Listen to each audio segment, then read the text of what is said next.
ეგ ევროპა არ იყო მთელი სამყარო ქონა დაპყრობილი და კოლონიალიზმისა და მთელი რიგი გენოციდების ისტორია რომ მათ სახელს მიეწერება. აქ მნიშვნელოვანია რომ გავიაზროთ რომელ ევროპაში მივდივართ ჩვენ, ხო? ანუ ეს აღარ არის 1840 წლების ევროპა.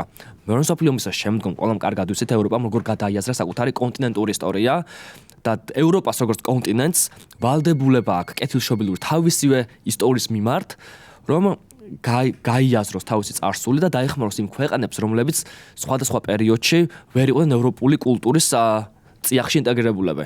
შესაბამისად, ანუ რატო ეხმარება საქართველოს ან თუნდაც უგანდაში მცხოვრებ მოქალაქეებს, ხო? ევროკავშირი. იმიტომ რომ ევროპამ გაიაზრა, რომ თვითონ განვითარდა ოდესღაც თვითონ გამდიდარდა და ახლა დროა საკუთარი სიმდიდრე გაუზიაროს ხვებს, იმიტომ რომ ხარ 21 საუკუნეში, იმიტომ დაამარცხეს შენ ფაშიზმი, დაამარცხეს ნაციზმი და ახლა დროა რომ არათუ ევროპის კონტინენტზე დაასადგურო მშვიდობა, არამედ პირიქით ეს მშვიდობა გაიტანოს სხვაგანს